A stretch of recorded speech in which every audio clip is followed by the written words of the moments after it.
Aquí vamos. Bueno, continuamos con nuestras clases de filosofía científica. En la clase pasada estuvimos estudiando y discutiendo los problemas de la estética. La estética esencialmente la podemos entender como filosofía del arte. Y es un tema polémico porque muchos autores a lo largo de toda la historia del pensamiento humano han presentado objeciones sobre la misma posibilidad de que exista una teoría ética, o al menos una teoría ética que tenga un valor filosófico objetivo, y la razón que han argumentado, digamos, en favor de esta posición es esencialmente que consideran que los juicios y las evaluaciones éticas son completamente subjetivas, o sea, dependen simplemente del estado emocional de los sujetos que hacen esas evaluaciones y por lo tanto extraer conclusiones generales de carácter estético es extremadamente difícil, si no imposible. Les comenté que en esta posición incluso podemos encontrar a algunos filósofos sistémicos que han sido inspiración para buena parte del curso que hemos estado desarrollando, como por ejemplo el caso de Mario Bunge.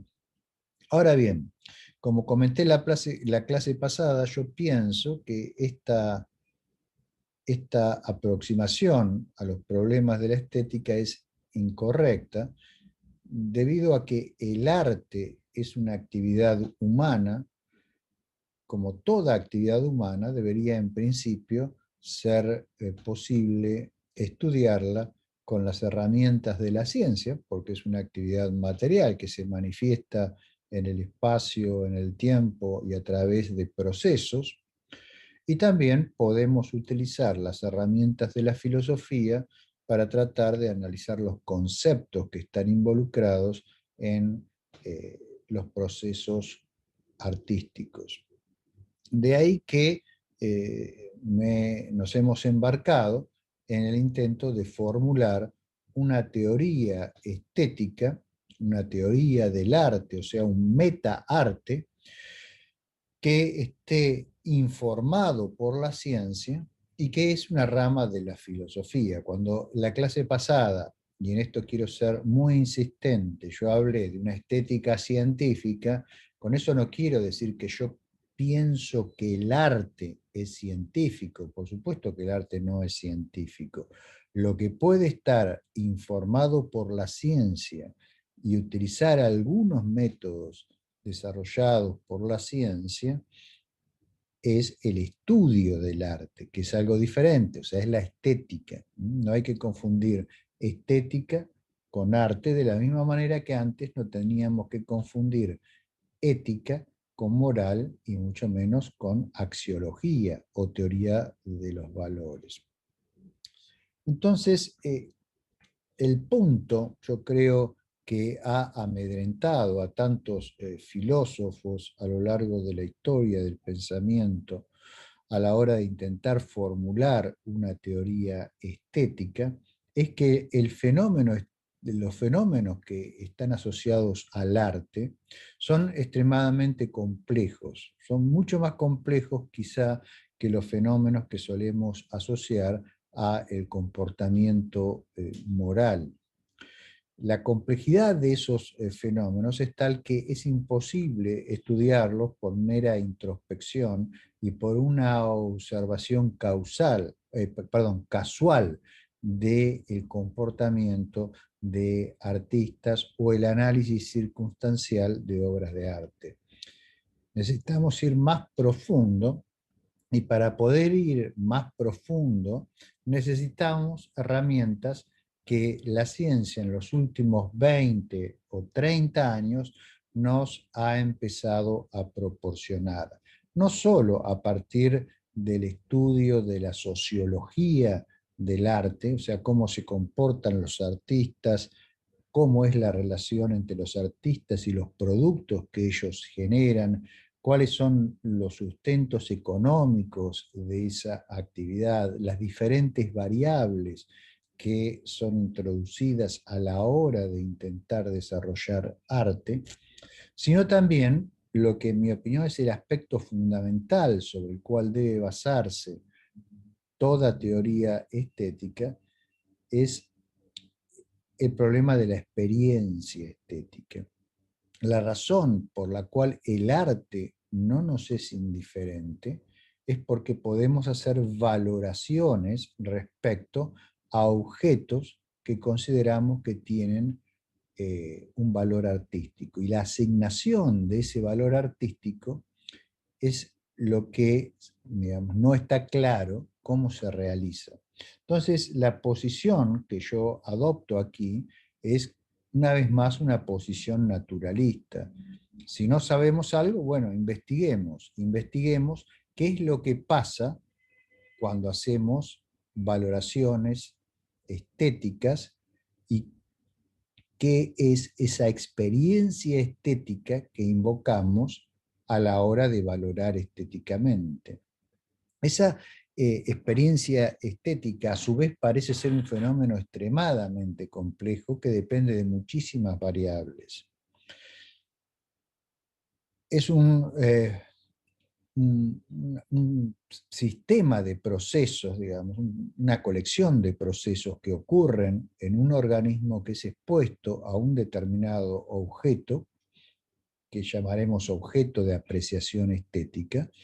Entonces, la experiencia estética es una especie de relación entre el individuo que es expuesto al objeto de apreciación estética, la reacción que ese individuo tiene a distintos niveles de su organismo, a nivel somático, a nivel del sistema nervioso central, a nivel de los sentidos, y en la cual intervienen numerosos factores que pueden incluir un montón de condiciones, por ejemplo, ambientales, el estado del individuo, el nivel de conocimiento que tiene sobre la obra de arte o el objeto de apreciación estética al que se lo expone.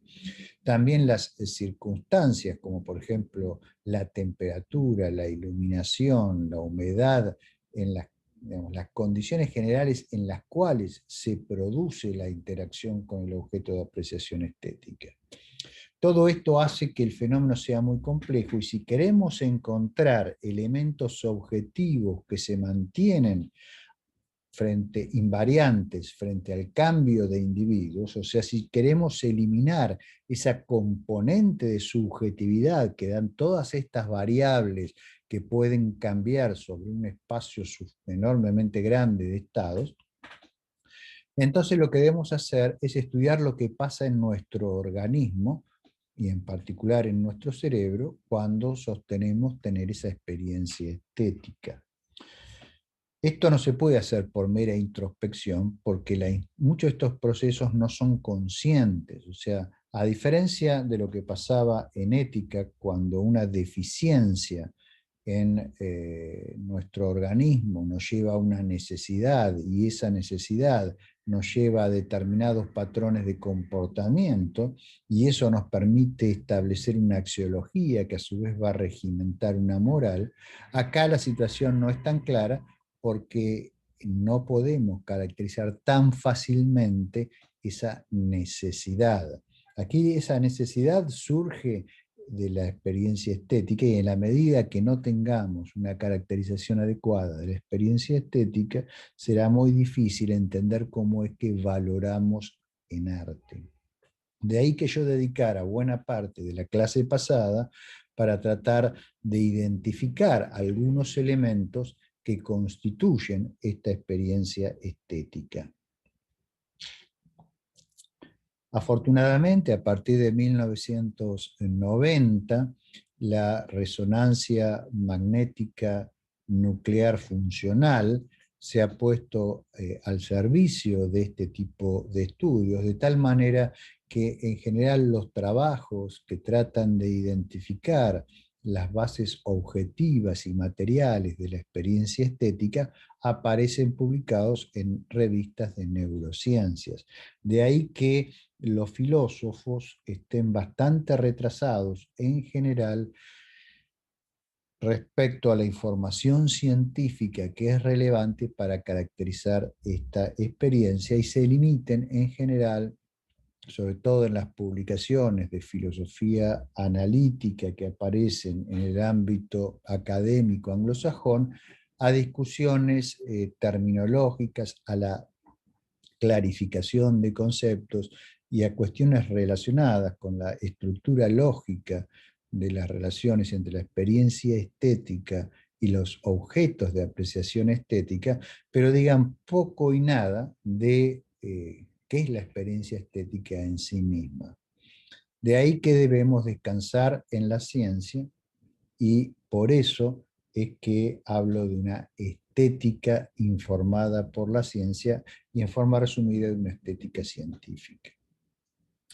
Bien, vimos que las resonancias, los estudios basados en el mapeo del cerebro mientras es expuesto a distintos inputs estéticos, tanto sonoros como visuales, y hay algunos experimentos de algunos otros inputs estéticos, muestran que hay ciertas áreas que son activadas cuando se produce la experiencia estética.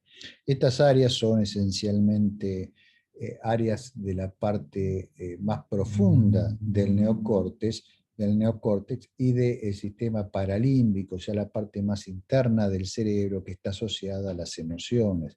En particular se ha mostrado que la ínsula juega un papel muy importante. No es lo mismo la reacción de la ínsula izquierda a la ínsula derecha en el cerebro a distintas experiencias. La clase pasada les mostré algunos estudios que indican cómo reaccionan cada una de esos elementos funcionales en el cerebro a los estímulos estéticos. Y la conclusión de ahí es que juega un papel realmente importante y además está íntimamente ligada a la interacción con el tallo cerebral y con la amígdala, que es un fuerte centro de emociones. Y hay otros estudios que involucran también exposición a objetos estéticos que tienen una cierta carga conceptual e incluso objetos de apreciación estética que son puramente conceptuales, como por ejemplo teorías matemáticas, que muestran que hay una superposición y que la parte del cerebro que parece integrar esos aspectos conceptuales de la experiencia estética es el córtex medio órbito frontal. Recuerdan ustedes que ustedes quizás recuerdan que mostré algunas imágenes promediadas sobre un cierto número de pacientes, un cuarto de centenar aproximadamente, expuestos a distintos inputs, algunos visuales, otros musicales y otros matemáticos, donde la superposición de todos esos está precisamente en la excitación del córtex medio órbito frontal, que parece jugar un papel importante en la integración de la experiencia estética y en su conceptualización. Bueno, todos estos estudios, que no deben ser tomados como definitivos, sino que estamos ante una rama de la investigación en las neurociencias que está creciendo en forma muy acelerada, pero todos estos estudios pueden ser revisados a la luz de ulteriores estudios con una cantidad más grande de pacientes con diseños experimentales más sofisticados, etc. O sea, deben ser tomados como sugerentes, como indicativos, pero en ninguna forma como definitivos. Bueno, estas consideraciones, al terminar la clase pasada, nos dejaron frente a una definición que es la siguiente que quiero recordarles. Terminé la clase pasada diciendo que un objeto A es considerado estéticamente valioso en un cierto aspecto B para un organismo C en las circunstancias D y a la luz de un cuerpo de conocimientos F, si y solo si produce una experiencia estética estimada positiva en el sujeto C. Bien, fíjense que esta definición es objetiva, pero es relativa a un montón de variables.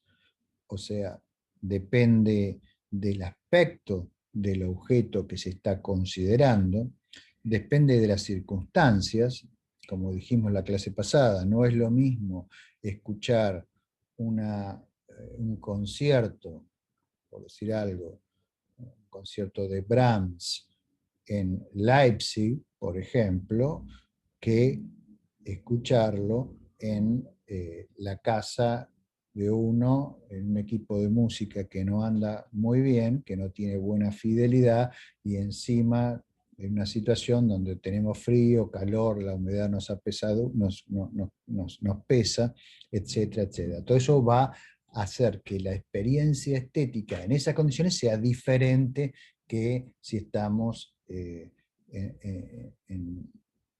escuchando el concierto en, en Leipzig o en la ópera de Frankfurt o en la ópera de Dresden o en alguna de las óperas de Berlín. ¿Sí? Luego, el cuerpo de conocimientos es fundamental porque no es lo mismo la experiencia estética que podemos tener si tenemos un profundo conocimiento de todo el contexto y de la obra de arte en sí, que si asistimos simplemente con la mente en blanco respecto a lo que vamos a escuchar. O sea, no es lo mismo ir en Leipzig a la iglesia donde durante 20 y pico de años Bach fue director del coro, y ahí vemos las herramientas, digamos, los violines, el órgano que utilizaba el propio Bach, y en ese contexto escuchamos un concierto, asistimos a una interpretación, por decir algo, de la Pasión según San Mateo, que si no sabemos nada de Bach y simplemente oímos la Pasión de San Mateo, probablemente la experiencia estética va a ser mucho más importante en la persona que tiene un conocimiento más profundo, tanto de música como del contexto en el cual estamos asistiendo a esa experiencia. Muy bien. Ahora, esto nos deja en el umbral de donde terminamos la clase pasada, que es la definición de belleza. Estamos finalmente en condiciones de ofrecer una caracterización de lo que entendemos por bello. O sea, ¿cuándo y en qué condiciones decimos que un objeto de apreciación estética es bello? Entonces, un individuo puede tener una experiencia estética positiva, como la que describimos antes. Ahora, fíjense, pero la causa puede no ser hermosa en sí misma. Perdón, voy a apagar, acá tengo, lamentablemente me olvidé de apagarlo antes, este maldito WhatsApp que hace un ruido, ahí lo eliminé. Bien, perdón por la interrupción. O sea, les estaba diciendo que una experiencia estética positiva, o sea, que nosotros juzgamos como valiosa, no necesariamente tiene que ser hermosa. Algunos objetos pueden producir repulsión, disgusto incluso, y sin embargo pueden desencadenar también procesos cognitivos y otros procesos cerebrales que llegamos a considerar estéticamente valiosos y positivos en el individuo. Piensen, por ejemplo, en una un film de Gaspar Noé, por ejemplo, Irreversible, ¿sí? Es una película del año 2002. Gaspar Noé es un director nacido en Argentina, radicado en Francia.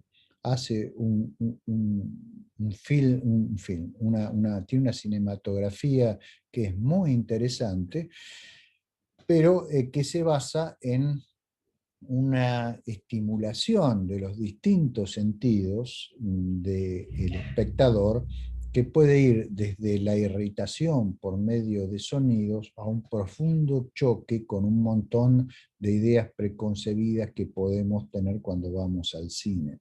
Ver una película de Gaspar Noé puede ser una experiencia cansadora, puede ser agotadora, puede ser abrumadora, e incluso para muchas personas incluso puede ser intolerable, al punto de que muchos se paran y se van de la proyección en el medio de la película. Yo recuerdo la primera vez que vi Irreversible fue en el año 2003, o sea, fue un año después de que se estrenara en París. Yo estaba en París cuando se estrenó la película, pero lamentablemente no pude ir y lo lamenté mucho.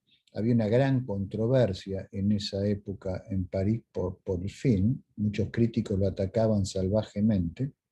Y después tuve la suerte de poder asistir a la película en un ambiente particularmente, digamos, exótico, por llamarlo de alguna manera. La vi en Hong Kong, en esa especie de centro cultural que está ahí en la bahía de Hong Kong. Y yo recuerdo que la mitad de las personas que estaban presentes en la exposición se pararon y se fueron. Obviamente consideraron la película de mal gusto, repulsiva, incluso quizás algunos aberrantes. Esto también tiene que ver con el estado de las personas que lo observan y su trasfondo cultural. O sea, las personas en Asia en particular, en países como China y en Hong Kong, tienen una sensibilidad quizás mucho mayor, y los temas existencialistas que plantea la película pueden ser un verdadero shock.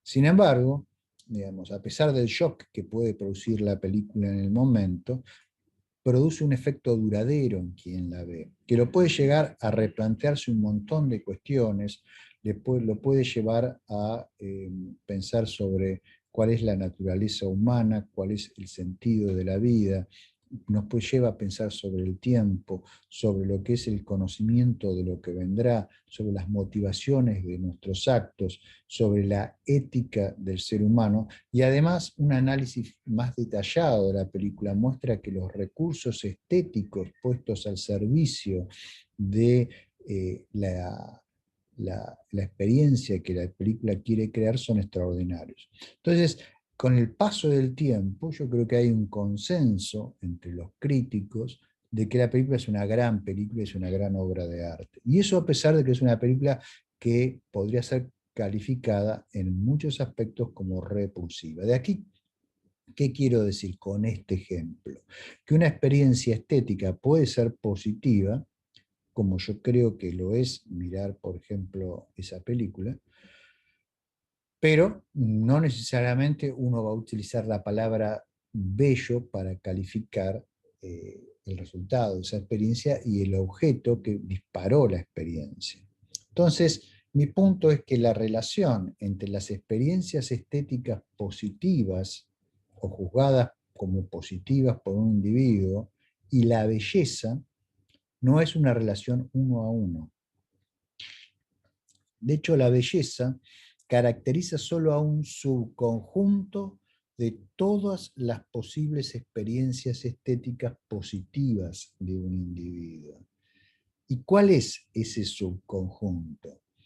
Bueno, las características distintivas de los elementos de ese subconjunto es que esos elementos inducen una experiencia que no solo el sujeto cognitivamente considera como positiva, sino que además es agradable para el sujeto. En el caso de que la experiencia, además de ser considerada positiva, la consideramos agradable, hablamos de belleza. Y la belleza es simplemente un valor, un rótulo, una calificación que nosotros proyectamos sobre el objeto.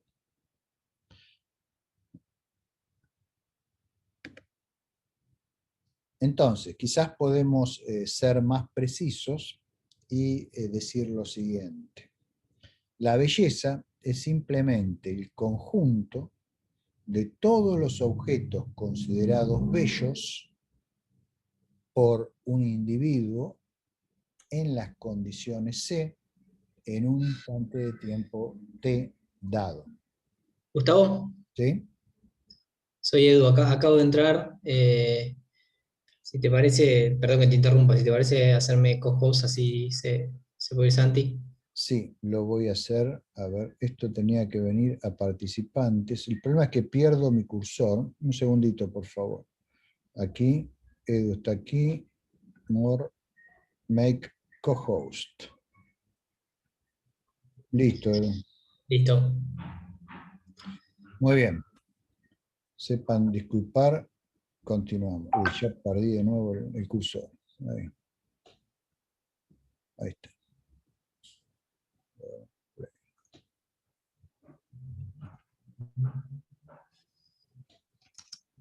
Bien, entonces, lo que estaba es dándoles una caracterización un poquito más formal en base a lo que dije antes de la belleza. La belleza es simplemente el conjunto, o quizás sería mejor decir la clase, B le estoy llamando aquí, de todos los objetos considerados bellos por un individuo B minúscula, en las condiciones C en un instante dado.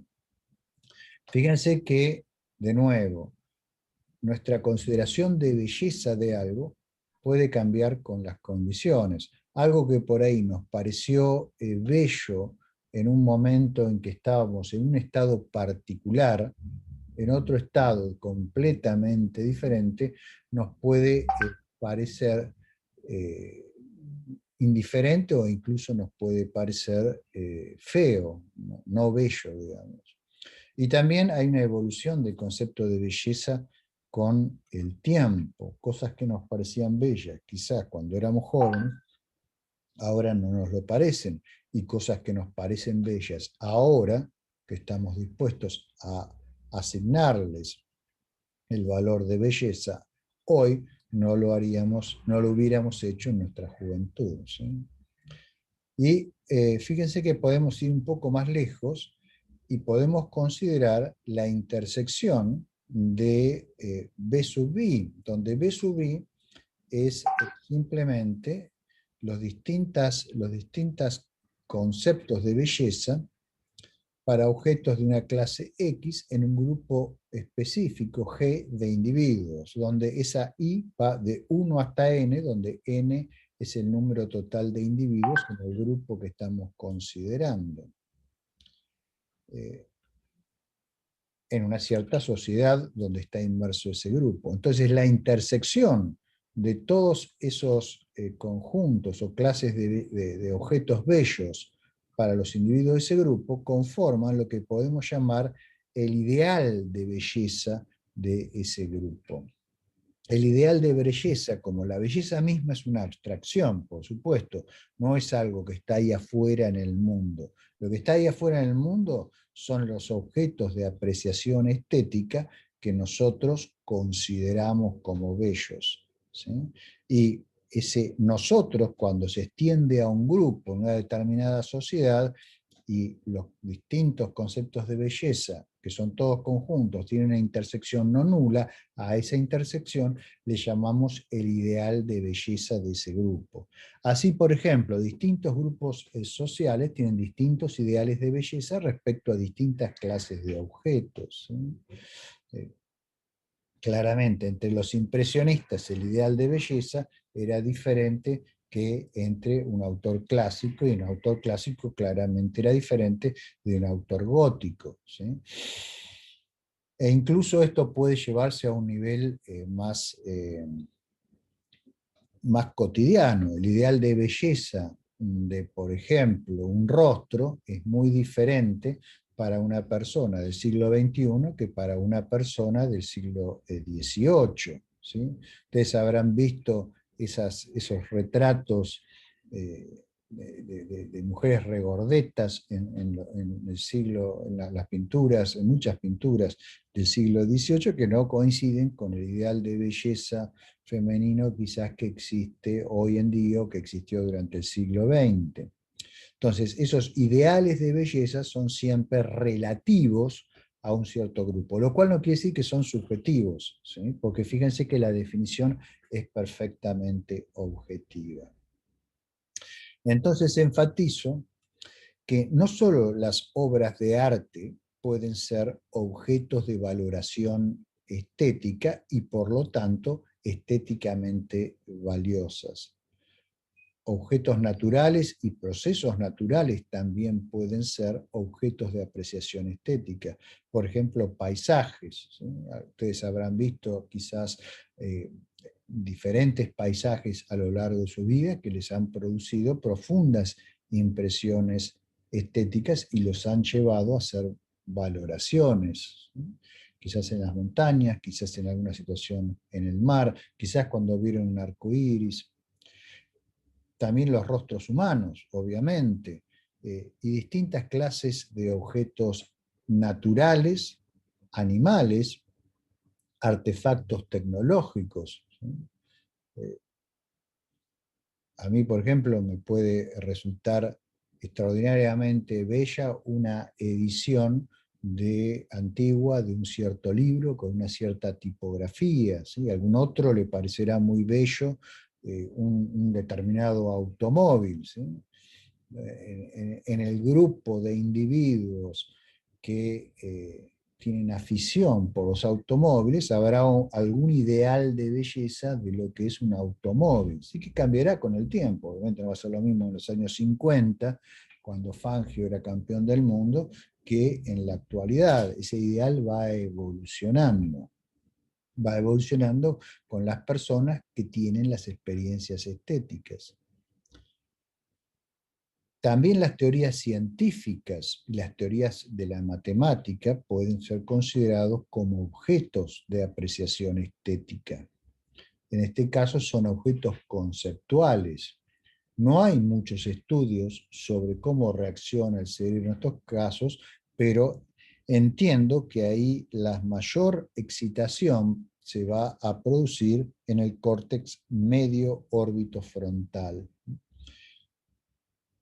El siguiente estímulo que produce excitación con mayor superposición en esa área son los estímulos musicales, mientras que los estímulos visuales afectan en forma más directa a la ínsula, como vimos en la clase pasada. Bueno, con esto quiero mostrarles que la variedad de objetos de apreciación estética es enorme, ¿sí? Y esto contribuye a la vastedad y la riqueza de la estética, ¿no? Bien, hemos estado hablando de la experiencia estética, de la valoración estética, que se basa en la experiencia estética, y de lo que entendemos por belleza y por su negación, que sería la fealdad. Obviamente dentro de la belleza se pueden establecer grados, y esos grados se pueden objetivizar para que las personas se puedan comunicar respecto a cuestiones estéticas. Una de las cosas que resalté la clase pasada es que los juicios estéticos, al igual que los juicios éticos, se pueden argumentar y se pueden discutir racionalmente sobre la base de experiencia en la medida que tengamos bien claros cuáles son los presupuestos de los que partimos. Bien, ahora lo que quiero hacer es discutir un poquito sobre el arte en sí y sobre las obras de arte. Entonces, nuestra próxima tarea va a ser intentar caracterizar este concepto de arte, que es una palabra, una vez más, extremadamente polisémica, o sea, tiene muchos referentes y muchos sentidos diferentes. Se la usa de muchas maneras en el lenguaje natural. Por ejemplo, se la usa para referirse a las obras de arte en sí. ¿Sí? Uno dice, bueno, aquí hay una pieza de arte, y nos señalan una estatua, nos señalan un cuadro, nos señalan una novela, nos señalan una película, nos señalan alguna otra cosa. Entonces la palabra arte a veces se usa para referirse a las obras de arte, pero también se utiliza para describir la actividad de los artistas. Un artista tal, se dice, está produciendo una obra de arte. Tal compositor está escribiendo una nueva obra de arte. Tal escritor está eh, desarrollando una nueva novela o un cuento o un poema. Tal director está creando su nueva obra. ¿Sí? Entonces se dice que esa gente hace arte.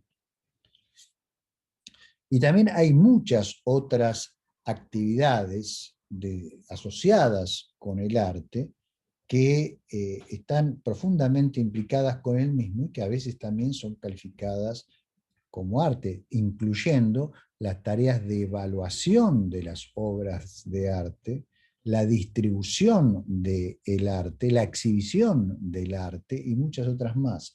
Por ejemplo, una galería de arte, ¿sí? O un museo, que es donde se exponen obras de arte. Entonces, muchas de estas actividades, además, están coordinadas de diferentes maneras en nuestras sociedades. Por ejemplo, por medio de instituciones que se dedican a promocionar el arte, o fundaciones, tanto fundaciones privadas como fundaciones estatales, universidades que se dedican a enseñar, promover, desarrollar y exhibir arte, escuelas que se forman para tratar de estimular, apoyar y desarrollar ciertas líneas a las cuales vamos a llamar movimientos artísticos en un momento. Y también hay todo un aparato comercial alrededor del arte que implica su distribución, su comercialización. Entonces, es claro que el concepto de arte es extremadamente complejo y también es un concepto que tiene muchos niveles asociados. Así que yo sospecho que varios de ustedes ya estarán resignados a que voy a intentar hacer una caracterización del arte que no pretende ser exhaustiva, que es tentativa y que va a consistir en tratar de identificar cuáles son los principales elementos constitutivos de esta actividad tan compleja. ¿Sí? Y a eso vamos. Voy a empezar con algo que es más simple de caracterizar que el arte en sí, que son los movimientos artísticos. La razón por la cual los movimientos artísticos son más fáciles de caracterizar es que estos tienden a ser más homogéneos, o sea, están más focalizados que el arte en general, y además son movimientos materiales, o sea, acá no estamos con un concepto, acá estamos con un movimiento que está representado por ciertas personas de carne y hueso que hacen ciertas cosas. Entonces, bueno, eso lo podemos investigar, podemos observar, podemos utilizar herramientas que ya hemos aplicado antes para tratar de obtener una caracterización lo más completa posible. Entonces voy a decir que un movimiento artístico, y le voy a llamar A sub I, donde esa I es un índice que a medida que cambia me va a dar distintos movimientos artísticos. Un movimiento artístico, digo, puede representarse por 12 componentes que yo he logrado identificar. Fíjense que tenemos más, por ejemplo, componentes de las que necesitábamos para caracterizar a la ciencia o a la tecnología en nuestro tratamiento que hicimos cuando estuvimos en la parte de epistemología. Y esto no es de extrañar, porque, como dijimos, el arte es mucho más complejo que la ciencia y por lo tanto va a ser más difícil de captar su esencia. Entonces, bueno, aquí lo voy a caracterizar como este, esta docena de componentes ordenados, y vamos a discutir uno por uno qué son estas componentes, y a eso paso a continuación. No se asusten por esta transparencia tan nutrida, vamos a ir uno por uno desgranando estas componentes. O sea, lo primero que necesitamos para tener arte es gente que haga arte. Entonces, la primera componente es una comunidad de artistas. O sea, ¿quiénes son esos artistas? Van a ser individuos que tienen la capacidad de diseñar y construir objetos artificiales que pueden ser tanto conceptuales como materiales, o mixtos incluso, llamados obras de arte. Estas obras de arte tienen por objeto producir experiencias estéticas en los sujetos que se exponen a ellas. O bien, lo que se proponen los artistas, si no es crear objetos artificiales, es al menos realizar representaciones de obras de arte que esencialmente son conceptuales, como por ejemplo una representación teatral y otras representaciones conceptuales más sofisticadas que han aparecido sobre todo en el siglo XX. Aunque también hay algunas cosas muy interesantes en el siglo XIX. Bueno, entonces necesitamos cuanto menos una comunidad de artistas, o sea, personas que sean capaces de producir obras de arte. Luego necesitamos una sociedad donde esos artistas estén inmersos y que por lo menos los tolere. ¿Sí? En el caso idóneo, además, fomente sus actividades. Esas sociedades, digamos, pueden ser muy variadas y de acuerdo a cómo sea el subsistema cultural de la sociedad, va a ser la comunidad de artistas. No es lo mismo una comunidad de artistas, por ejemplo, en el Japón de la Edad Media, que una comunidad de artistas en California en la década de los años 60 del siglo pasado.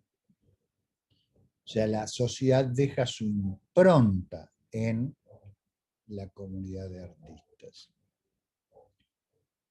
Luego, lo que llamamos con la letra D, un conjunto de obras de arte que son estas producciones que hacen los miembros de la comunidad de artistas a fin de producir o inducir experiencias estéticas en individuos a los que vamos a llamar el público, ¿sí? Que después lo voy a introducir más abajo. Entonces, obras de arte. Después voy a decir algunas cosas sobre la ontología del arte, ¿sí? ¿Cuál es el estatus ontológico de esas obras de arte? Y luego vamos a necesitar un conjunto de recursos materiales que sea accesible a los artistas, porque las obras de arte, si bien algunas pueden ser puramente conceptuales, para poder desarrollarlas hacen falta medios materiales, ya sea para construirlas, si son mixtas o son materiales, o para que el artista pueda sobrevivir durante la producción de la obra de arte. Entonces hace falta recursos materiales. Y no solo para producir las obras de arte, sino también para luego que son producidas, distribuirlas, exhibirlas, porque si no jamás van a poder producir experiencias estéticas en nadie, comercializarlas, porque el artista debe, digamos, vivir de su trabajo, y en el caso de que impliquen performances, hacer las representaciones correspondientes. Y todo esto va a incluir todo un sistema de recursos materiales donde va a haber talleres, teatros, galerías de arte, museos y un larguísimo etcétera que ustedes fácilmente pueden complementar. Bien, luego necesitamos algunos objetivos o sea, el conjunto de los objetivos artísticos de los miembros de nuestra comunidad de artistas. El artista hace arte porque quiere algo, ¿sí? Entonces tiene que tener algún objetivo. Ese objetivo puede ser producir una experiencia estética de un determinado tipo. Algún artista tendrá por objetivo producir experiencias estéticas y utilizar esas experiencias estéticas para enriquecerse.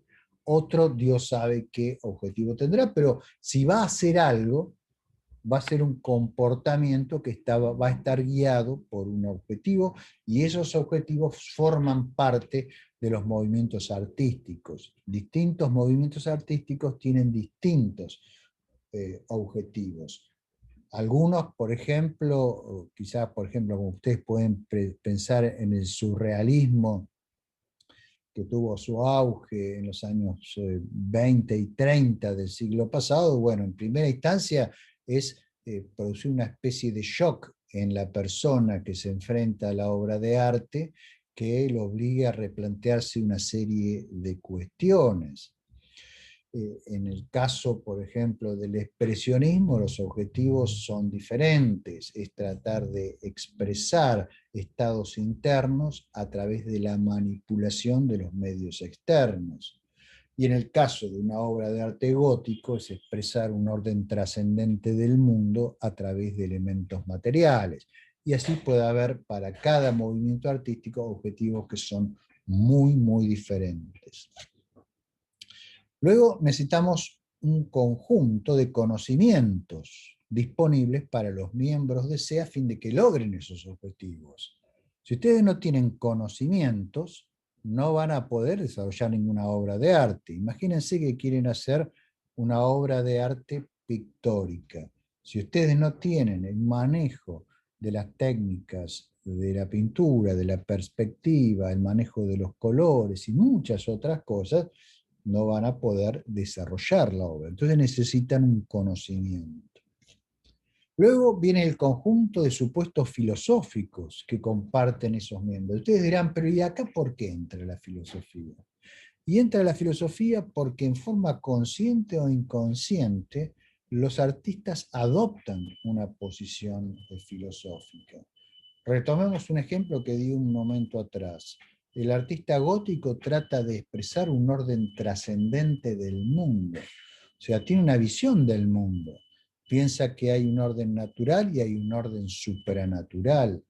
Y ese orden está estructurado, y la función de su arte es reflejar con medios materiales esa estructura que trasciende lo material. Ahí hay un montón de conceptos filosóficos implicados. Lo mismo la concepción platónica del arte tiene una profunda influencia filosófica. O si ustedes piensan el arte en términos schopenhauerianos, bueno, van a tener una visión filosófica que va a inspirar el arte que ustedes van a tratar de desarrollar, y así podría seguir. No está claro que hay supuestos filosóficos en los movimientos artísticos. De hecho, detrás de muchos movimientos que han tenido su auge a mediados del siglo XX, ustedes podrán reconocer filosofías existencialistas, e incluso en mucha y de la mejor cinematografía actual también podrán reconocer elementos existencialistas. Bien, luego hacen falta técnicas, tecnologías e instrumentos específicos que estén a disposición de estos individuos. Si ustedes quieren pintar y no tienen los lienzos adecuados, las texturas y pinturas adecuadas, el taller, el atelier, los elementos para poder desarrollar su obra, no la van a poder hacer.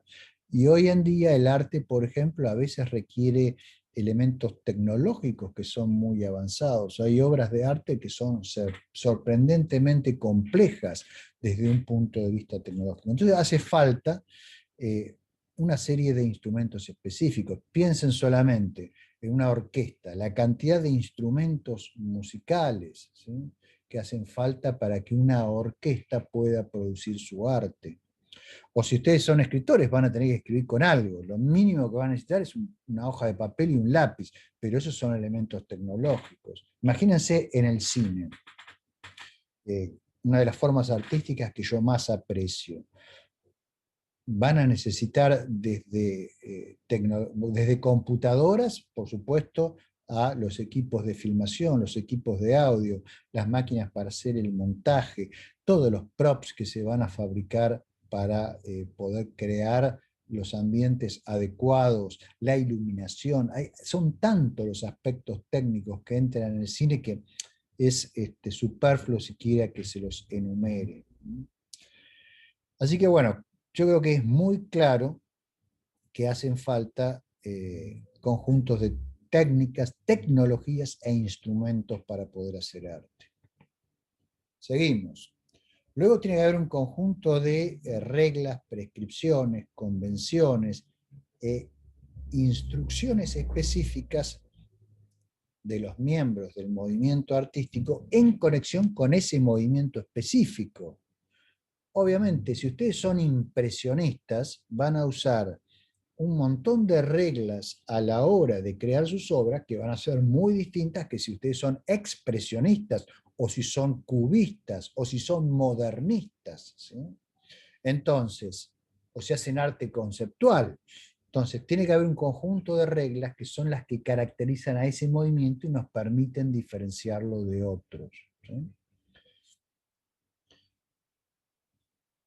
Luego, y esto es algo que creo que pocas veces se ha enfatizado, tiene que haber un conjunto de expertos. O sea, el arte sin los expertos no progresa. ¿Y qué son los expertos?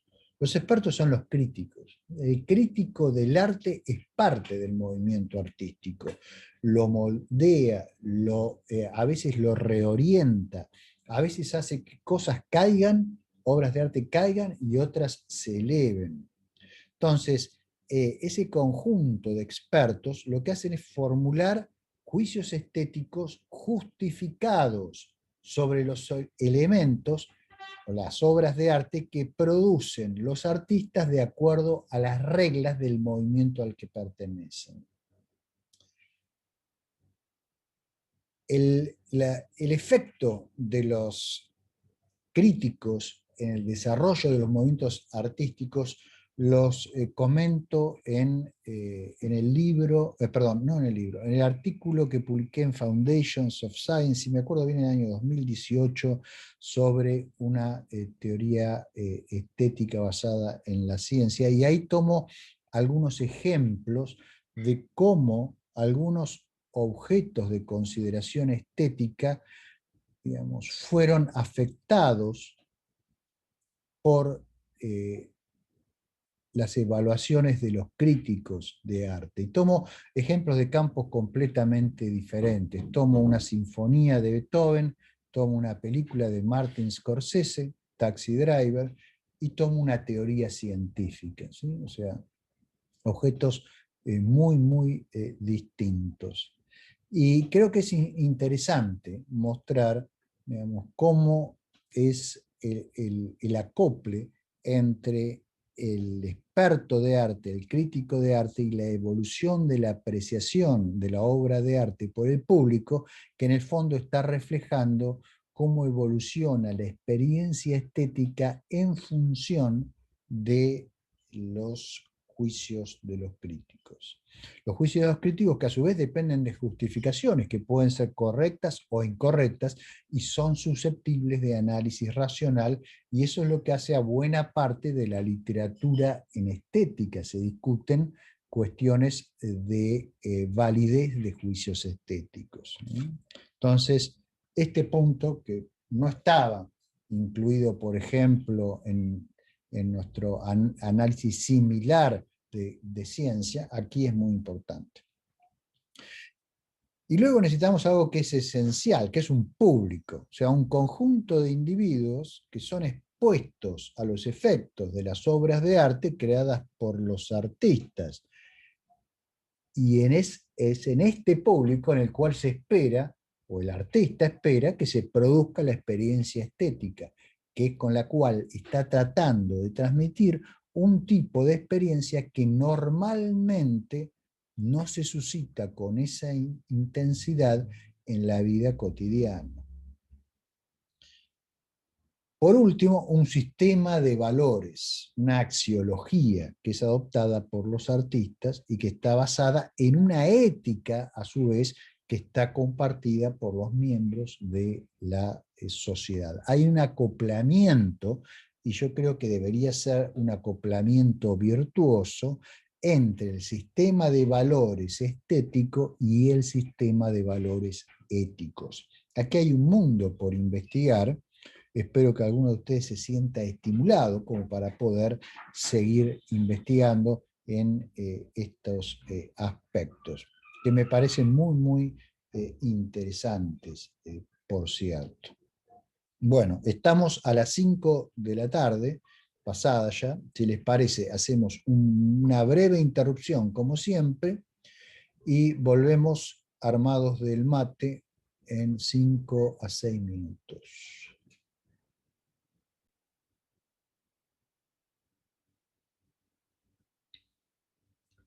Bueno, entonces acabábamos de caracterizar movimiento artístico.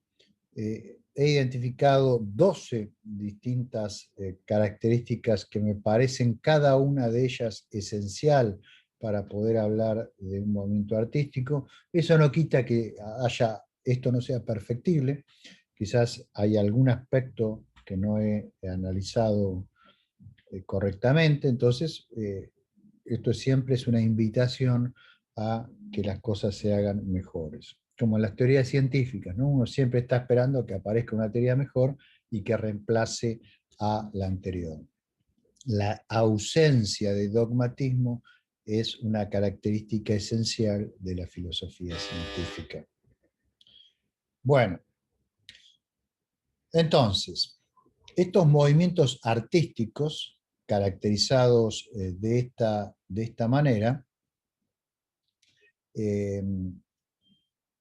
son esencialmente sistemas materiales. O sea, están formados por individuos, obras de arte que se producen, se comercializan, pueden interactuar con otros subsistemas de la sociedad, pueden interactuar, por ejemplo, con, no sé, Ministerio de Cultura o la Secretaría de Cultura de un cierto lugar, pueden interactuar con un filántropo que done dinero para el desarrollo de un determinado movimiento, o pueden directamente ser borrados o suprimidos por un gobierno que prohíbe ciertas formas de arte, como ha pasado muchas veces a lo largo de la historia. Entonces, también los sistemas, los movimientos artísticos, juegan un papel activo en la configuración de los movimientos históricos. Tomemos un ejemplo, el romanticismo, ¿no es cierto? El romanticismo que se produce como una reacción a la ilustración y a los ideales de la ilustración, y que en cierta forma marcaría no solo los movimientos artísticos del siglo XIX, e incluso proyectándose hasta el día de hoy, sino también muchos otros aspectos, incluyendo la filosofía, la sociología, hasta nuestra visión del ser humano y de su lugar en el mundo. Entonces, la relación entre los sistemas artísticos, los movimientos artísticos y el sistema cultural de una sociedad es enormemente importante, porque puede llegar a afectar a toda la sociedad, como es el caso de, por ejemplo, paradigmático del romanticismo. Las implicaciones del movimiento romántico se han hecho sentir hasta en el ámbito político. Les recomiendo mucho el libro de Isaiah Berlin sobre las raíces del romanticismo, donde algo dice también sobre las proyecciones del romanticismo más allá del siglo XIX, a los que les interesen estas interacciones entre los movimientos artísticos y las sociedades. Fíjense que artistas, críticos y público, que son los tres grandes componentes humanos de los movimientos artísticos, están vinculados por relaciones que son extremadamente complejas, ¿sí? Y van más allá de la simple producción de la obra de arte y la percepción pasiva de esa obra, ¿sí? Las relaciones pueden ser muy, muy no lineales. Las críticas pueden tener, como dije hoy, un impacto profundo en la apreciación y en la naturaleza de la experiencia estética que se va a tener. Muchas obras de arte que hoy son consideradas fundamentales, en su momento fueron muy criticadas, fueron criticadas negativamente por los expertos, quizás porque estaban demasiado adelantadas a su tiempo. Creo que no hay una película de Stanley Kubrick, excepto algunas de las primeras, como Senderos, Path of Glory, Senderos de la Gloria, o Espartaco, y tal vez Doctor Insólito. A partir de ahí, todas las demás recibieron pésimas críticas en el momento que se estrenaron, y después todas resultaron siendo clásicos de la historia, en la historia del cine, ¿no? La relación es muy compleja entre todos estos elementos. A veces el público le da la espalda a una obra, pero le da la espalda inicialmente, y después, cuando cambian las condiciones culturales, cuando cambian las condiciones de contorno, cuando cambian un montón de cosas, el público se vuelca y transforma a la obra que antes se había rechazado en una obra de culto, o por ahí es una nueva generación con una nueva visión de las cosas, ¿no? Entonces, quiero enfatizar que esta relación entre los distintos componentes de los movimientos artísticos, la dinámica interna del movimiento artístico, es algo muy complejo y que no está bien entendido. Una vez más, hay mucho para estudiar acá. Y fíjense también que las ideas artísticas pueden impregnar a grupos muy influyentes en una sociedad y pueden ayudar a moldear la visión del mundo de esos individuos, que forman grandes sistemas sociales en algunos periodos históricos. Y de nuevo, eso pasó con el romanticismo. O sea, el romanticismo está atrás de la filosofía, digamos, que partiendo de Herder y de Hamann, después se proyectaría en la filosofía de la naturaleza de Schelling, y eso terminaría en Fichte y en Hegel, y el impacto de eso también sería muy grande en muchas otras cosas. Y todo eso viene de un movimiento que en sus orígenes era un movimiento esencialmente artístico, un rechazo del clasicismo y de los ideales de la Ilustración. Y hoy está completamente incorporado a muchas concepciones que algunos de nosotros damos por supuestas. Por ejemplo, hoy por hoy muchas personas piensan que una obra de arte es la manifestación o una expresión, una forma de expresión del artista. Eso es algo completamente nuevo, es algo que viene del romanticismo. En el clasicismo no es así, el artista refleja un orden que lo trasciende como persona. La personalidad del artista no es importante su técnica, pero es importante su técnica en la medida que esa técnica le permite captar, plasmar ciertas armonías, ciertas regularidades que están en la naturaleza, ciertos órdenes que hay en la naturaleza. Y el artista gótico, como comenté, aspira a plasmar una trascendencia.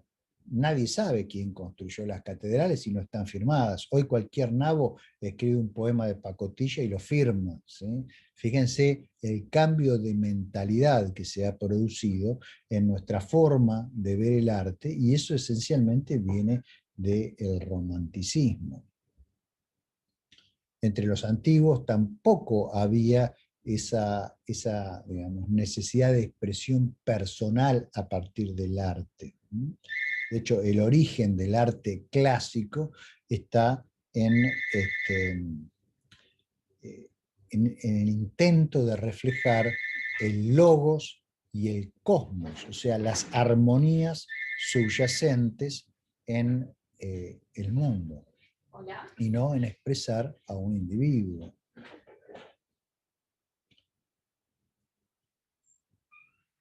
Con el paso del tiempo, incluso, digamos, hay ciertas ideologías que se han apropiado de formas artísticas y han tratado de utilizar ese arte para expresar un estilo asociado a ciertas formas de, digamos, ideológicas de ver la sociedad.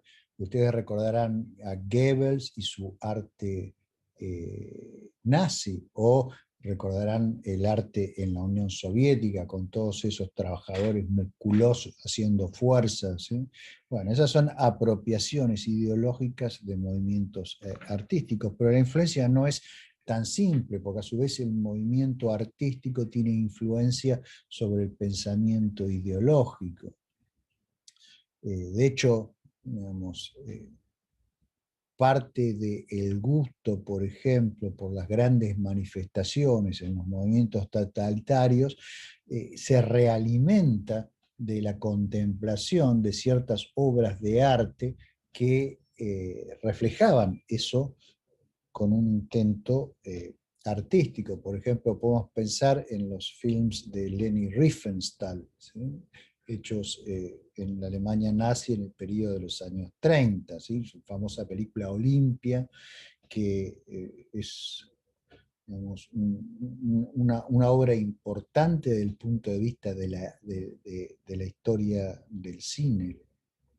Y lo mismo El triunfo de la voluntad, la otra gran obra de Riefenstahl, donde introduce un montón de técnicas cinematográficas por primera vez, que serían después muy usadas a lo largo de la historia del cine, pero a su vez esa obra tiene un impacto en la visión de ver el gobierno, digamos, sí, el gobierno, digo bien, totalitario en el cual esa obra fue producida, de verse a sí mismo, ¿sí? Y eso produce una especie de realimentación positiva, no lineal, que bueno, lleva quizás a ciertas formas de arte megalomaníaco que seguramente ustedes han visto eh, alguna vez en su vida. Bien, entonces, ahora que vimos movimiento artístico, permítanme definir arte. Y lo que voy a hacer con la definición de movimiento artístico que tengo a mano es simplemente decir que el arte es el conjunto de todos los movimientos artísticos. O sea, el arte es el conjunto de todos los X, tales que cada X es un A de I, donde A de I es lo que definía antes como movimiento artístico. Fíjense que en esta definición el arte es un concepto y no un sistema material. Lo que es material es el sistema, perdón, los componentes del movimiento artístico, pero el arte en sí es un concepto, de la misma manera que la ciencia es un concepto y que la tecnología es un concepto.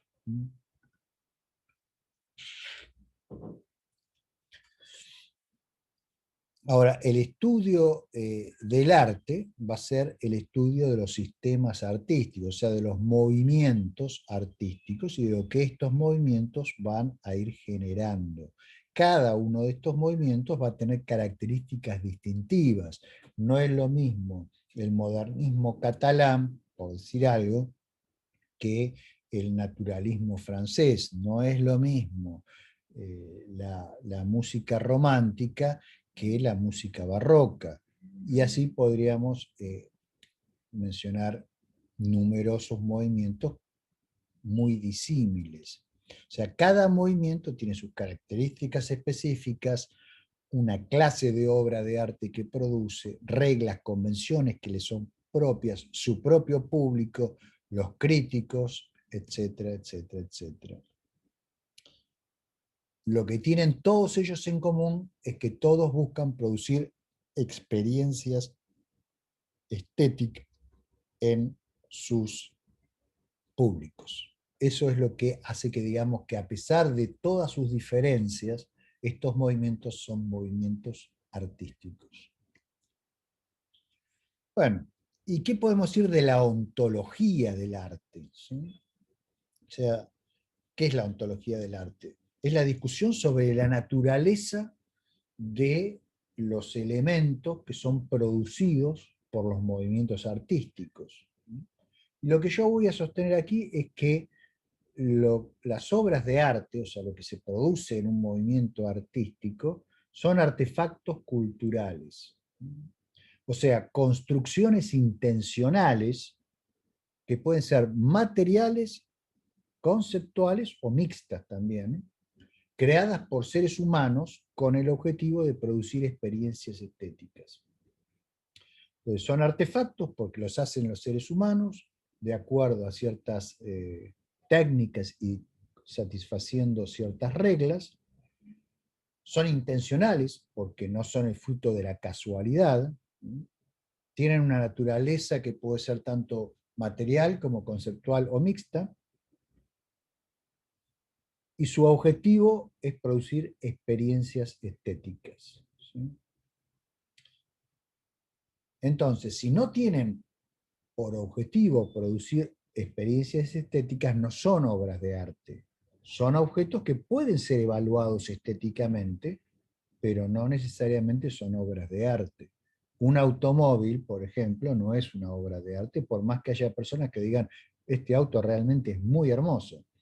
Se lo valora estéticamente, pero eso no quiere decir que sea una obra de arte, porque no es una construcción intencional hecha para producir experiencia estética, ¿sí? Al menos la mayoría de los autos. Y fíjense que todo artefacto depende siempre de que alguien lo fabrique. Por lo tanto, las obras de arte no son independientes de los humanos en el sentido que son creadas por estas actividades intencionales y solo existen mientras haya actores socioculturales que las conozcan. Si hay una estatua, la más hermosa del mundo, pero no hay ninguna persona que sienta que en algún momento haya sido la más hermosa del mundo y no queda ninguna persona a la cual le produzca una sensación estética, una experiencia estética, el arte ha desaparecido. Si desaparecen los seres humanos, desaparece el arte. No importa que queden todos los libros, grabadas todas las composiciones musicales de toda la historia. Si no hay experiencias estéticas, si no están todos los elementos que conforman el arte desaparece. Lo que quedan son los artefactos culturales, pero ya no son artefactos eh, artísticos porque nadie puede experimentar experiencia estética alguna. ¿Sí? Entonces, bueno, el arte requiere la existencia de un público, así como de los artistas que producen las obras de arte y aquellos que las critican y aquellos que las distribuyen y las comercializan. Las obras de música y literatura, por ejemplo, son creadas por los autores en un momento y en un contexto determinado, y luego se las reproduce por distintos medios, o sea, se las puede reproducir por un libro o por un archivo PDF y ustedes lo pueden leer desde un iPad, o audiolibros, o sea, ustedes lo pueden escuchar, ni siquiera lo necesitan leer. ¿Sí? O si es una obra musical, ustedes tienen partituras, tienen interpretaciones, ¿sí? O pueden tener recitaciones de un poema, no solamente la impresión en algún medio. Entonces, la obra de arte en sí va a durar hasta que la última partitura, grabación, impresión, memoria o lo que sea borrada u olvidada, o ya no haya nadie que sienta experiencia estética en su eh, presencia. Lo que quiero decir con todo esto es que el arte no es inmortal. No es que porque uno creó una obra de arte se hizo inmortal a través de esa obra de arte. La obra de arte también es perecedera, como es perecedero esencialmente todo producto humano. Lo mismo pasa con los productos de la ciencia y de la técnica. ¿Y qué respecto a la belleza? Yo aquí quiero enfatizar que la belleza de una obra, del tipo que sea, no es una propiedad de la obra, sino que es una atribución de valor estético que hace un sujeto sobre la base de su experiencia estética de acuerdo a ciertos criterios que tiene. Entonces, la situación, fíjense, es análoga a la situación que teníamos en las valoraciones en ética. No hay cosas buenas, hay cosas estimadas buenas por individuos que están en un cierto estado de necesidad. De la misma forma, no hay cosas bellas, sino hay cosas que son estimadas como bellas por ciertos individuos que expuestos a ellas sienten ciertas experiencias estéticas. Ven que hay una similitud entre la teoría de la ética que hemos formulado y nuestra teoría estética. Y al igual que el valor que asignábamos en ética decíamos que era una ficción, así también la belleza es una ficción. Lo vemos claramente cuando la definimos a través de un conjunto hace un rato. O sea, es un artefacto conceptual, no está ahí en el mundo. La inventamos nosotros, la proyectamos en el mundo y nos manejamos respecto al mundo de acuerdo a esa proyección, ¿sí? O sea, lo que expresa es nuestra reacción a la obra y a su contexto, ¿sí?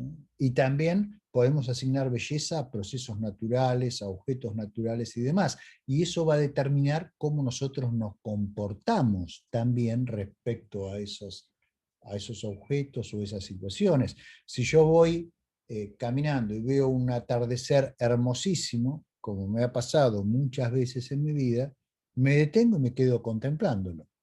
¿Por qué? Porque me está produciendo una sensación estética, una experiencia estética, no solo positiva, sino agradable, y por lo tanto hablo de belleza, y me quedo contemplando esa belleza porque quiero prolongar esa reacción. Entonces, modifico mi comportamiento en función de esas ficciones que yo voy proyectando de acuerdo a las experiencias que voy teniendo en mi interior. Pero la belleza no está allá en el atardecer, la belleza está acá adentro, en mi cerebro, ¿sí? Fíjense que el corolario es que la teoría del valor estético que les estoy presentando es una parte de la axiología ficcionalista que les presenté hace ya algunas clases. Bueno, muy bien.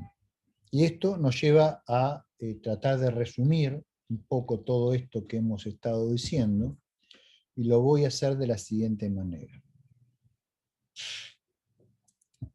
Primero, las experiencias estéticas son una clase de procesos biológicos mediados por los sentidos. Si no tuviéramos sentidos, no podríamos tener experiencias estéticas, que ocurren en ciertos organismos evolucionados, porque vimos que hacen falta activaciones de no solo el sistema paralímbico, sino también de partes del neocórtex, en particular del córtex medio orbitofrontal. Y estos procesos van a depender del estímulo externo producido por el objeto de apreciación estética, que insisto, puede ser natural o artificial, en cuyo caso hablamos de obra de arte, y el estado del organismo. Si la experiencia es positiva, el organismo considerará que el objeto estético es estéticamente valioso, o sea, hará una asignación de valor. Y si esa experiencia es agradable, lo calificará de hermoso o de bello, y tratará de prolongar esa estética, esa experiencia tanto como pueda. Aquí hago una nota a pie de página, que un autor que me es muy querido, que es Arthur Schopenhauer, señalaba que la riqueza de nuestras apreciaciones estéticas, nuestra percepción de lo bello o lo hermoso, está en que cuando nos sumimos en esa apreciación, Nos olvidamos de nuestras necesidades, de nuestros deseos, de nuestras voliciones, y al hacerlo, esa lucha constante que tenemos por superar los obstáculos que se interponen en nuestra vida y que esencialmente son el origen de nuestro sufrir, desaparecen. La persona que está sumida en la experiencia estética de la misma manera, la persona que está sumida en una experiencia mística, de la cual lamentablemente no puedo tratar en este curso porque se escapa un poco de la línea principal que he trazado, esa persona está libre de los dolores que produce en general el contacto con el mundo y el vivir sumergidos en el deseo y en la consecución de objetivos. La persona que escucha sumido en su experiencia estética, por decir algo, una, una sonata de piano de Mozart, esa persona no desea nada, simplemente es. ¿Sí? Y es con una cierta plenitud que lo libera de ese sufrimiento que a veces es lo que caracteriza nuestra vida cotidiana. Cierro la nota de pie de página. Las experiencias estéticas, por otro lado, son las raíces de nuestras valoraciones estéticas. Así como nuestras necesidades y voliciones son las raíces de nuestras valoraciones éticas y morales, así estas experiencias estéticas son las raíces de nuestras valoraciones de bello y feo. No hay cosas bellas en sí mismas, los valores estéticos, como todos los valores, son ficciones que atribuimos a unos objetos, ¿sí? Y los atribuimos estando en estados particulares, por lo cual pueden cambiar. Y por eso podemos educarnos también para apreciar mejor el arte. Y eso es gracias a que tenemos sistemas nerviosos plásticos. El conocimiento es importante para tener mejores experiencias estéticas, de la misma manera que el conocimiento es importante para hacer mejores valoraciones éticas y tener mejor comportamiento moral. Luego, los movimientos artísticos son sistemas socioculturales materiales que incluyen artistas, expertos, críticos, todos los elementos materiales y conceptuales asociados a las actividades específicas de esos movimientos. Y el arte en sí es la clase de todos los movimientos artísticos, y de ahí que es un concepto y no una cosa. No vamos a encontrar el arte, no vamos a encontrar el arte adentro nuestro o afuera o buscándolo por ahí, porque es un concepto. ¿Sí? Lo que podemos hacer es nosotros crear obras de arte, ¿sí? Que es algo muy distinto. Y esas obras de arte que podemos crear pueden ser materiales, como pinturas o esculturas, pueden ser conceptuales, como por ejemplo obras literarias, o incluso como las obras conceptuales tan de moda en la década del 50 y del 60, como las de Yves Klein. ¿Sí? Yves Klein llegó a hacer obras invisibles. ¿Sí? No tengo tiempo de extenderme demasiado en eso, pero bueno, es bastante curioso, ¿no? El tema. También pueden ser procesuales, o sea, basadas en procesos, obras dinámicas, como son las obras musicales, o mixtas, ¿sí? Como pueden ser las representaciones teatrales, que pueden sugerir conceptos y al mismo tiempo implican una performance que está basada en procesos que son cambios en sistemas naturales, que son aquellos objetos que están en el escenario y en los actores mismos, ¿no es cierto? Y también cambios en el aire debido a las ondas de sonido que producen al hablar, etcétera, etcétera, etcétera. Y la estética, finalmente, es el estudio filosófico de las experiencias estéticas y el arte. ¿Sí? Entonces, una vez más, para que no me acusen como siempre hacen por pereza de no leer lo que escribo y de no escuchar lo que digo, no afirmo que el arte sea científico. El arte no es científico, pero la estética, que es el estudio filosófico del arte, puede llegar a serlo si la filosofía es científica y está informada por la ciencia. Y creo haber esbozado cómo eso se está logrando en la actualidad. Los filósofos todavía no se dan en general por entendidos, pero en el ámbito de las neurociencias cada vez hay más y más trabajos de lo que se ha dado en llamar neuroestética. Bien, para los que quieran profundizar un poco más sobre todos estos conceptos, pueden leer mi artículo Outline of a Theory of Scientific Aesthetics, que está publicado en Foundations of Science hace un par de años. Lo subimos a la página web de la materia para que lo puedan descargar. Para los que les interese la cuestión de la apreciación estética de teorías científicas, que son, digamos, quizás las formas más abstractas de apreciación estética, pueden ver un artículo que escribí para Ciencia del Sur que se llama La relatividad general, la más bella de las teorías científicas. Y también subimos a la página algunos artículos de neuroestética para aquellos que quieran, si les interesa, por supuesto, profundizar un poco más en estos temas. Y no puedo cerrar una clase de estética sin mostrar algunos objetos de apreciación estética que yo valoro. Debido al medio que estamos usando, que es Zoom, voy a tener que básicamente basarme en obras visuales, porque eso es lo que les puedo transmitir.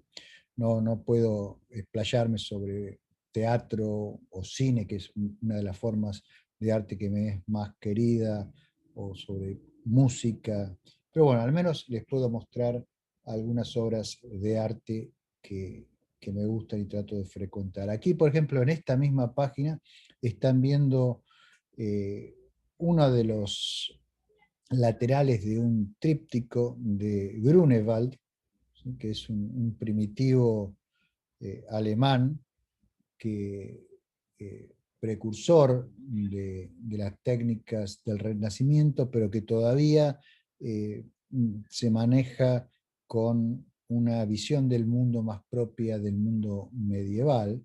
Es uno de los artistas que a mí más me impresionan por este sincretismo entre lo medieval y las técnicas renacentistas. Eh, ha tenido influencia en Durero, es poco lo que sobrevive de Grunewald.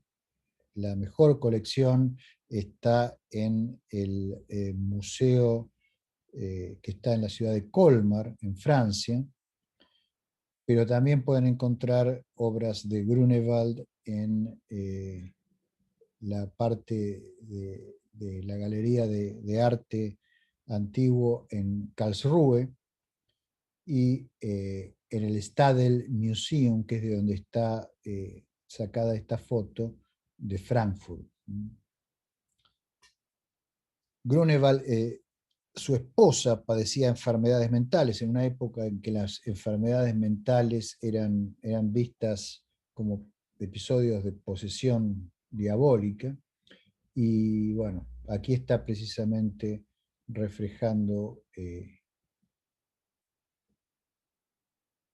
precisamente el tema de las enfermedades mentales. Esto es algo que no tiene, es completamente diferente. Estoy tratando de mostrar cosas completamente diferentes. Aquí, esto es una obra comercial, simplemente esto es, lo llaman wallpaper, ¿sí? Men in Dark. Pero es reminiscente del expresionismo alemán, claramente se ven las influencias. Aquí hay una obra de un artista que me parece muy interesante, un artista español que se llama Dino Valls, es de Zaragoza, contemporáneo, que utiliza, digamos, una imaginería traída básicamente de la Edad Media, pero con técnicas modernas. También tiene una fuerte y clara influencia de Durero, Renacimiento temprano. Tiene una obra que creo que vale la pena explorar. Aquí hay un autor catalán, sé que hay algunos catalanes que siguen este curso, así que esto es un poquito en honor a ellos, es Ramón Casas y Carbó, eh, uno de los pioneros del modernismo catalán. Se notan algunas influencias impresionistas, o sea, esto está a caballo entre el postimpresionismo y el modernismo. Esta es una imagen que me es muy preciada porque es una imagen del Moulin de la Galette a fines del siglo XIX. Ese molino que se ve ahí es el Moulin de la Galette en Montmartre, ¿no? En París. Y es una escena de un exterior. Es una de sus obras más conocidas. Quizás ustedes lo conocen más por su famoso retrato de él mismo con un colega andando en bicicleta que estuvo mucho tiempo colgado en el Quatre Gats de los Cuatro Gatos, el famoso bar de Barcelona, que queda ahí en el barrio gótico de Barcelona. Actualmente, bueno, lo han sacado de ahí la pintura original, pero hay un fresco, ¿no? Un fresco que reproduce esa pintura. Yo lo recomiendo también. Todos conocen esto, ya es arte más conceptual de M.C. Escher, donde se aplican ideas y métodos que provienen de las ciencias exactas. Escher trataba de reflejar muchos aspectos de la infinitud utilizando elementos finitos. Para eso recurría a proyecciones de geometrías no euclídeas. Entonces aquí lo que estamos viendo es un espacio infinito mostrado en una región finita, una compactificación, lo que en matemáticas se llama una compactificación. Esta imagen donde hay infinitos ángeles e infinitos demonios, de acuerdo a cómo ustedes lo vean, está hecha de tal manera que esos infinitos ángeles y demonios están contenidos en una región finita del el plano. Bueno, para los que son relativistas, esto les dice mucho, ¿no? Esta es una pintura de un autor inglés, victoriano, John Atkinson Grimshaw, que también me gusta mucho. O sea, hay una melancolía, hay una nostalgia, hay una tendencia crepuscular en Atkinson que lo destaca de entre todos sus colaboradores porque la época victoriana, digamos, es una época muy diferente a esto que están viendo, pero él fue contra la corriente y produjo, digamos, este tipo de, de arte eh, que creo que refleja muy bien cómo se puede ver, en este caso creo que esto es Edimburgo, eh, la vida digamos, en el crepúsculo, en un crepúsculo. Esto es una forma de arte completamente diferente. Esto viene a caso de ese artículo mío que les mencioné sobre la estética o la belleza de la relatividad general. Estas son las ecuaciones de Einstein. Son las ecuaciones básicas de la teoría general de la relatividad. Lo que dicen esas ecuaciones básicamente es que la materia, los campos de materia que hay en el mundo, determinan la geometría del espacio y del tiempo. Al hacer eso, de acuerdo a cómo es la distribución de materia, así es la estructura geométrica del espacio y del tiempo. Entonces, en presencia de materia, el espacio y el tiempo se apartan de la geometría euclídea, que es aquella en la cual ustedes están acostumbrados a trabajar en el plano, y eso hace que las trayectorias más cortas entre dos puntos ya no sean más líneas rectas, sino sean curvas. Y eso es lo que permite eliminar a la gravitación como una fuerza, ya que en presencia de objetos masivos, las partículas de prueba, o sea, las partículas que no perturban la situación, se mueven por curvas y no por líneas rectas. Y esas curvas, sin embargo, son curvas de menor distancia. Y por eso esas partículas no necesitan fuerza alguna para moverse por ellas, ¿sí? O sea, ustedes recuerden que una partícula permanece en el estado de movimiento en que se encuentra, a menos que algo la perturbe. Ahora, ese estado de movimiento es el estado de movimiento en el espacio correspondiente. Va a ser una línea recta si ese espacio es euclídeo, pero si no es euclídeo ya no será una línea recta.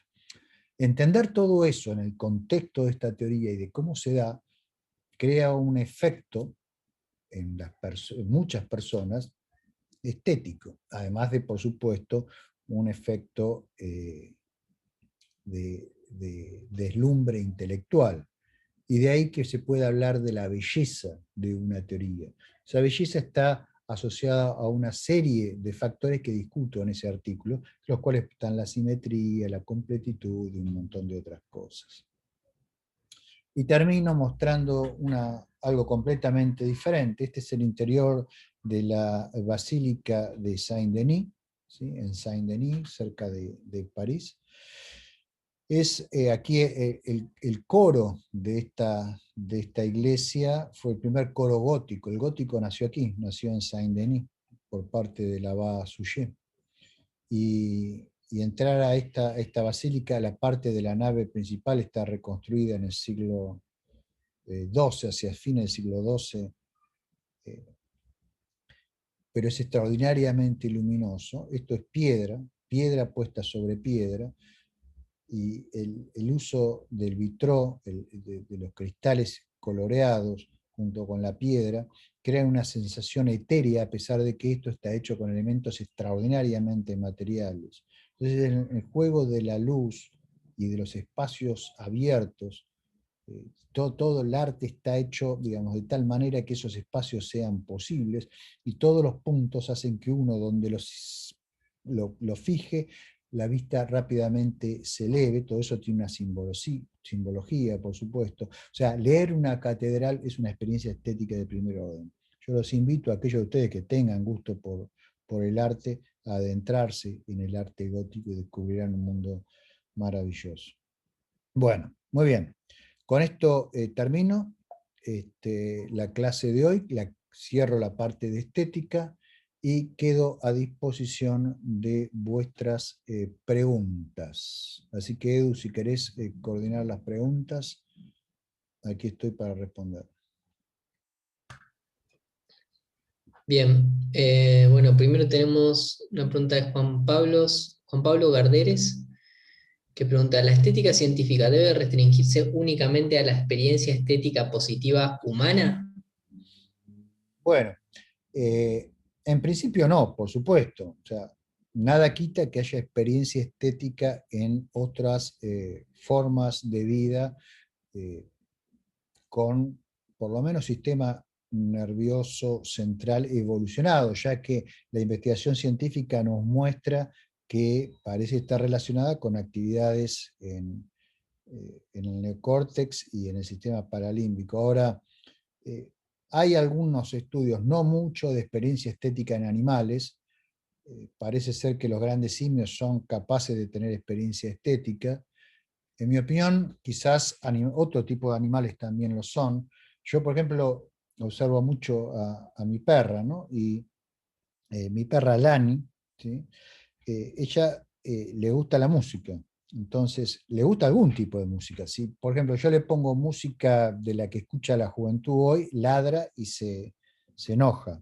Ahora, si le pongo música clásica, ella está contenta, mueve la cola, digamos, se queda tranquila, viene a UPA. Y si le pongo la Pasión según San Mateo de Bach, es su canción preferida, ahí es donde más contenta está.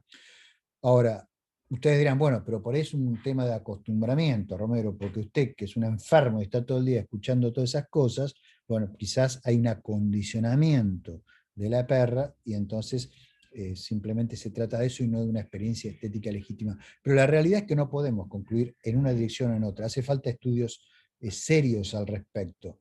El problema de esos estudios es que todavía está todo por hacer. O sea, si hay muchísimo que está por hacer en el caso del estudio de la experiencia estética en los humanos, imagínese en los animales. Hay algunas cosas en experiencia estética de simios, porque son más fáciles, digamos, de diseñar los experimentos. pero no hay prácticamente nada en el caso de los perros y tampoco en el caso de grandes mamíferos acuáticos, delfines, ballenas, orcas. Es muy probable que tengan experiencias estéticas. Lo mismo elefantes. Y por supuesto hay todo un mundo ahí de cómo serían las experiencias estéticas de supuestas inteligencias artificiales. Y bueno, estamos muy lejos de entender completamente. Y eso es lo lindo, eso es lo bueno. Podemos seguir investigando y ustedes tienen, si quieren, mucho para hacer en estos campos. Otro. Norman pregunta, ¿la filosofía de la neurociencia o de la psicología incluiría a la estética? No, la estética es en sí misma la filosofía del arte. La neurociencia lo que hace es informa a la estética. Después, la filosofía de la neurociencia es filosofía específica de esa disciplina, ¿sí? O sea, es algo diferente. Vamos a discutir un poquito de eso a partir de la clase que viene, cuando empecemos a discutir el problema mente-cerebro o cuestiones de filosofía de la mente. Alirio Gómez pregunta, ¿los referentes culturales determinan los límites de lo bello? ¿Cada cultura limita la belleza?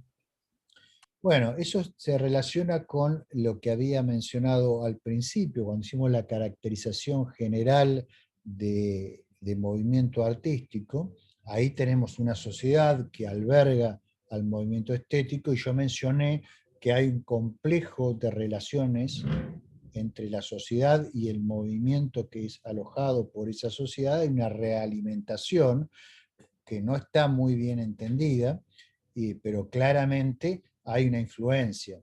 De ahí que yo hablase del ideal estético en un grupo determinado social.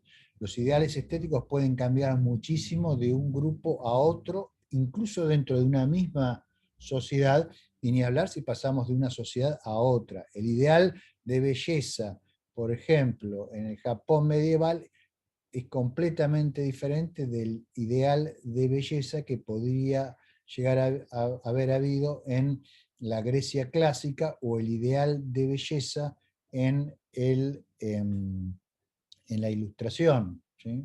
Entonces, sí, la respuesta de fondo es sí, pero que es un proceso muy complejo y que no entendemos muy bien, digamos, todos sus detalles. Wilber Tapia pregunta, ¿piensa usted que es correcto hablar del arte comprometido? Es decir, que el arte debe estar dirigido a asumir una posición política determinada. No, yo pienso que eso es una porquería. Yo creo que eso es una utilización del arte. Como cualquier cosa que hace un ser humano se puede utilizar con fines políticos, ¿sí? La ciencia se puede utilizar con fines políticos, la técnica se puede utilizar con fines políticos, el arte se puede utilizar con fines políticos, la ética se puede deformar también con fines políticos. O sea, cualquier cosa se puede manipular para tratar de sacar un rédito político, pero eso no es arte, es una deformación del arte, ¿sí? Yo creo que el arte no debe ser político, no debe ser ideologizado ni debe ser puesto en función de un objetivo político.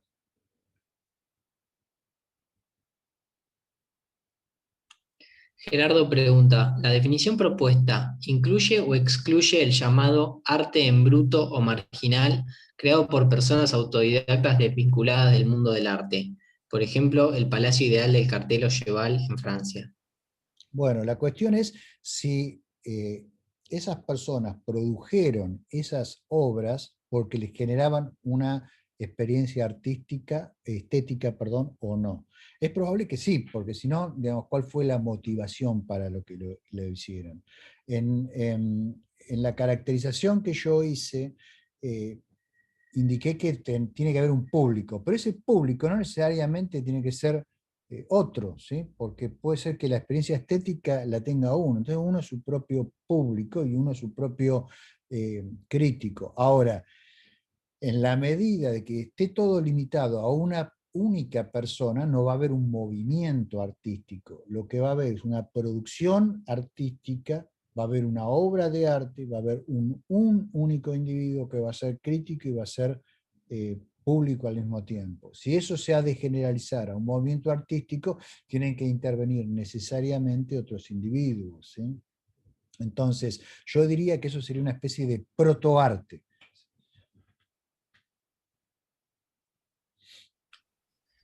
Alirio Gómez pregunta, ¿las consideradas maravillas naturales pueden ser consideradas bellas atemporalmente? Yo creo que, como mencioné, distintas clases de objetos no pensados originalmente como obras de arte pueden ser objetos de apreciación estética.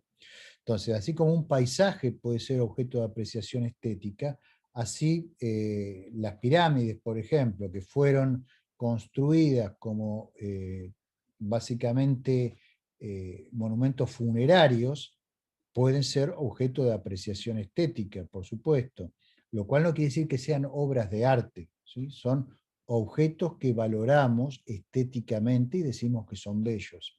Pero eso no quiere decir que sean obras de arte, porque no fueron concebidas como artefactos intencionalmente estéticos, ¿sí?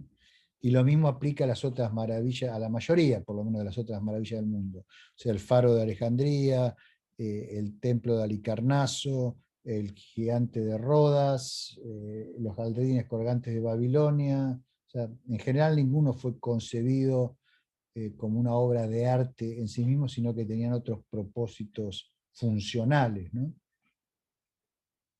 El templo de Artemisa. Sí. Bruno pregunta, ¿el arte tiene el mismo efecto químico cerebral que las drogas o el alcohol? ¿Es su propósito escapar de la realidad? Bueno, no, o sea, las regiones del cerebro afectadas son distintas. Si bien, digamos, algunas drogas pueden afectar las partes del cerebro que hemos estado mencionando, en general la naturaleza de la experiencia estética es diferente. Ahora, eso no quiere decir que el uso de drogas no haya sido utilizado por muchos artistas para estimular la producción de arte, ¿sí? O sea, ciertas experiencias inducidas por droga crean en el artista un estado de susceptibilidad que a su vez facilita la producción de obras de arte. Puede que sí o puede que no, o sea, la droga puede embrutecer y ha destruido a muchísimos artistas. Lo mismo puede decirse del alcohol, ¿sí? Muchos escritores, por ejemplo, han sido alcohólicos. Ahora, eso quizás en algún momento pudo producir alguna diferencia a favor de la obra de arte, pero también muchas otras diferencias en contra y finalmente terminó destruyendo todo. Entonces, eh, no creo que la experiencia estética sea inducible por drogas, por lo menos por las drogas usuales de las que estamos hablando. Sí es cierto que, por ejemplo, ciertas formas de arte de los años 60 estaban fuertemente influidas por las experiencias con LSD, por ejemplo, y otras, o el consumo de peyote y otras drogas alucinógenas, ¿no? Eh, Incluso la apreciación de ciertas formas de arte por ahí cambia y la experiencia artística cambia si el que se somete a la experiencia artística está en un estado alterado que si no lo está. El ejemplo típico es 2001, Odisea del Espacio. Toda la secuencia de la parte de Stargate, o sea, cuando David Bowman atraviesa la puerta de las estrellas, que es totalmente psicodélica, por llamarla de alguna manera, en los años 60, la película se estrenó en febrero de 1968, digamos, muchos de los que iban a verla la iban a ver habiendo consumido alucinógenos, porque ver el input sensorial de esa escena en ese estado alterado potenciaba la experiencia de la droga. Ahora, si potenciaba la experiencia de la estética de la película, no lo sé, no creo que haya estudios al respecto. En mi opinión, iban porque les potenciaba la experiencia alucinógena, nada más. Pero bueno, habría que estudiar, ¿no? Es un tema también a estudiar. Fernando Lomoc pregunta, ¿en base a qué criterios se puede emitir un juicio estético objetivo? Por ejemplo, en música. Bueno, traté de mencionar algunas cuestiones, ¿no? De cada movimiento artístico tiene sus propias reglas, como dije, es uno de los elementos que está en la caracterización que hicimos del movimiento artístico.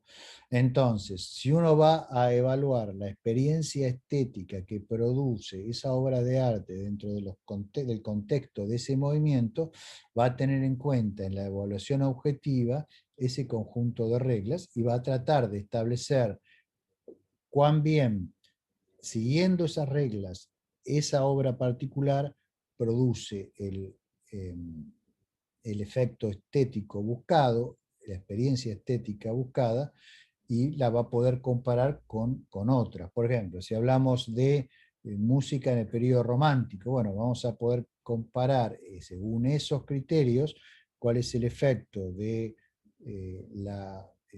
una pieza, por ejemplo, de piano de Beethoven con una pieza de prerromántico, ¿no? Bueno, con una pieza de Chopin, por ejemplo. ¿Sí? Y después entran también otros de los elementos que están en esa caracterización que hice, como las técnicas. Hay aspectos técnicos que tienen influencia directa en la experiencia, la intensidad de la experiencia estética.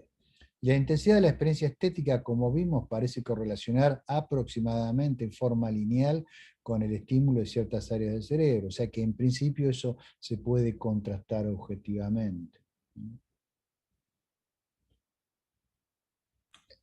Diego Guevara pregunta, ¿tiene alguna opinión sobre la experiencia estética que provocan las disposiciones geométricas como las simetrías de los objetos artificiales, naturales y conceptuales?